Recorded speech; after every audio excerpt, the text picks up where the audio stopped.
Bonjour à tous, bienvenue sur Niap. Aujourd'hui on va parler du troisième tome d'Une nuit à Rome, scénarisé et dessiné par Jim et mis en couleur par Jim et Delphine. Ce troisième tome, c'est la suite d'un diptyque qui, initialement, ne devait pas avoir de suite. Pour bien situer les choses, Une nuit à Rome, c'est l'histoire d'un couple d'une vingtaine d'années qui décide, parce qu'ils sont nés le même jour, un 15 août, de se retrouver le jour de leur 40e anniversaire ensemble pour passer une nuit à Rome, et ce, quelle que soit leur situation sentimentale à ce moment-là. Et donc, l'histoire d'Une nuit à Rome, ça démarre au moment de leur 40e anniversaire, quelques jours avant, et on va suivre la manière dont ils vont tout envoyer bouler pour se retrouver et honorer leurs promesses. Ce qu'il y avait d'intéressant avec ce récit, c'est que la fin était ouverte.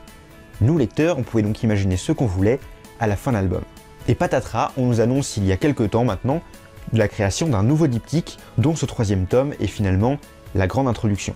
Ce troisième tome, c'est l'occasion de repenser l'histoire de Raphaël et Marie, qui est une sorte de course-poursuite à travers le temps, au fil de la vie, d'une manière légèrement différente de ce qu'on avait pu voir dans le premier diptyque. On découvre notamment Raphaël dans une nouvelle dynamique, à la fois professionnelle, à la fois sentimentale. Raphaël qui doit écoper des erreurs qu'il a commises 10 ans avant. Vous avez énormément de personnages dans ce troisième tome, un peu comme les personnages que nous avions eu l'occasion de croiser dans le premier diptyque. Ce sont pour partie les mêmes, mais dont on suit l'évolution dans leur vie, en parallèle de la vie de Raphaël et de Marie, avec une nouvelle dynamique, celle du deuil, qui est introduite dans la série. On avait cette thématique dans Où sont passés les grands jours, qui sont juste derrière moi, deux tomes que j'avais beaucoup aimés et que j'avais eu l'occasion de chroniquer à l'époque. Là, on se retrouve avec cette thématique qui est introduite dans Une nuit à Rome, alors que les albums étaient jusqu'à présent un peu plus légers. Forcément, le temps passe, le temps file, on sent que la vie continue à défiler sans qu'il puisse l'arrêter. Et ce qui est bien avec le travail de Jim, c'est qu'il arrive à capter de manière presque cinématographique, avec des plans comme ça, des émotions. Souvent la nostalgie, souvent la tristesse, souvent le temps qui file. Et c'est vraiment, et j'ai vraiment envie d'insister, c'est vraiment en termes de transcription des émotions par les personnages, par les décors, il y a vraiment quelque chose qui est fondamentalement réaliste. Et ça, j'aime beaucoup. Tout ça avec des plans judicieusement cadrés sur des éléments de décor ou sur des personnages. Et ça arrive à transmettre une émotion folle. Et c'est assez dingue. Moi, c'est ça que j'aime bien aussi avec ces bouquins, c'est que quand j'en ouvre un, je suis transporté dedans et qu'une fois que je le referme, je retombe sur mon canapé, quoi. Et pendant ce laps de temps, j'ai voyagé. Alors, en l'occurrence, c'est à Rome. J'ai été transporté à Rome, j'étais dans les rues, etc. Et d'un coup, boum, je referme le bouquin, boum, je retombe dans la réalité. C'est ça que j'aime bien avec Une nuit à Rome, c'est que du coup, voilà, ça fait voyager. Ça fait voyager à la fois dans l'histoire qu'il nous a racontée, ça nous fait aussi réfléchir sur la manière dont on conduit sa propre vie. C'est intéressant comme bouquin. Je parlais d'évolution, il y a aussi une évolution graphique dans la manière de dessiner les personnages. Raphaël, par exemple, a les cheveux qui deviennent gris, là où dans le tome précédent, ils étaient encore bruns. Pour Marie, en revanche, l'évolution graphique n'est pas très marquée. On voit notamment qu'elle porte des lunettes, ce qui n'était pas le cas dans le tome précédent.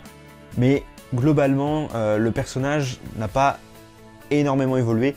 Ce sont plutôt les amis de Raphaël qui, graphiquement, on voit qu'ils ont pris des années. C'est davantage vrai d'ailleurs pour les personnages masculins, dont je trouve que le rendu de l'âge est bien plus intéressant et marqué que pour les personnages féminins. En tout cas, on assiste aussi au changement technologique en quelques années. Il est censé s'être écoulé 10 ans, et ces 10 ans qui se sont écoulés sont marqués dans le décor. Par exemple, pour rentrer dans la chambre d'hôtel, on a maintenant une carte magnétique, ce qui n'était pas le cas 10 ans auparavant. On a aussi des téléphones portables nouvelle génération, des smartphones avec les bulles de messages comme on peut en avoir sur nos téléphones modernes. Ça contraste totalement avec les téléphones qu'on avait dans le précédent épisode, où on était encore sur des téléphones qui n'étaient pas des smartphones, avec des messages qui ne s'enchaînaient pas. Et il y a justement un parti pris qui est tiré de cette évolution technologique dans la construction du récit, avec des phases de dialogue par SMS interposées. Ce qui n'aurait pas été possible dans le premier diptyque, puisque ne s'agissant pas de smartphone, vous aviez le SMS qui s'affichait, et quand vous en envoyiez un, vous en envoyiez un, ça s'affichait pas à la suite, comme les conversations que l'on peut avoir aujourd'hui, avec les petites bulles vertes, grises, bulles vertes, bulles grises, etc. Le personnage de Marie, qui a toujours été très énigmatique, livre enfin quelques secrets, même si on reste encore sur sa fin, quant à sa personnalité complète. On sait qu'on est axé sur le personnage de Raphaël, et c'est bien normal de s'intéresser et de se focaliser sur le personnage de Raphaël. Il n'empêche que Marie reste encore et toujours un grand mystère. Ça entretient aussi le mythe du personnage un peu insaisissable qui joue avec Raphaël tout au long des années qui passent. L'autre force de ce troisième tome, comme les tomes précédents, c'est la vitalité des dialogues. On a vraiment l'impression que les dialogues ont réellement été prononcés. C'est des dialogues qui sont très forts, très vrais, avec des blagues en permanence, avec de l'humour, mais chaque personnage, même secondaire, a une personnalité vraiment attachante et marquée. Et c'est ça aussi qui fait toute la force de l'environnement de l'histoire. On retrouve cette même thématique du groupe de copains qui se suit au fil des ans, des copains soudés dans l'invitation de Jim et Mermou, qui a d'ailleurs été adapté en film. Un très bon film d'ailleurs et une très bonne adaptation que je vous recommande chaudement. Oui, donc vous pouvez constater derrière moi, j'ai un peu toute la panoplie et tout n'est pas là bien entendu. Et puis, dans Une nuit à Rome, s'il y a bien un truc qui est marquant, c'est le jeu entre les couleurs très orangées et le bleu du ciel. Et cette couleur orangée, presque comme les rayons du soleil le matin quand on se lève ou le soir comme un coucher de soleil, c'est fondamentalement empreint de nostalgie et là aussi ça transmet des émotions assez fortes. Et la gestion de la lumière et du soleil est vraiment quelque chose de très important dans cet album puisque ça vient renforcer le récit.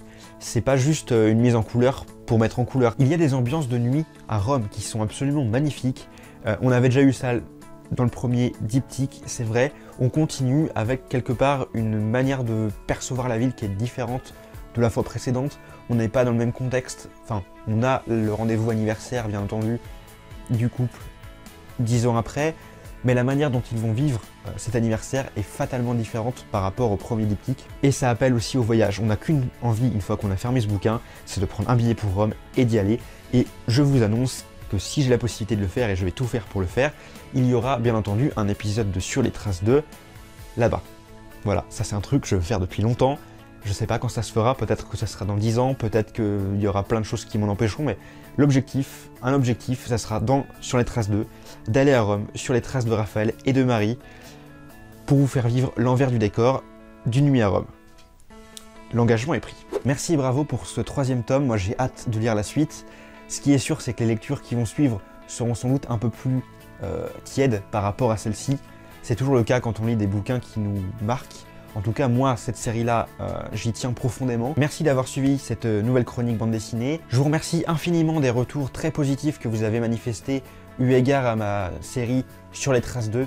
Et en l'occurrence, c'était le premier épisode sur les traces de Mortimer à La Roche-Guyon. Le prochain épisode arrivera, je ne sais pas encore quand, mais il est déjà tourné, il se passe en Belgique. Je vais bientôt attaquer le montage, la voix off est quasiment complètement écrite. J'ai hâte de vous présenter ça. En tout cas, ça revient bientôt.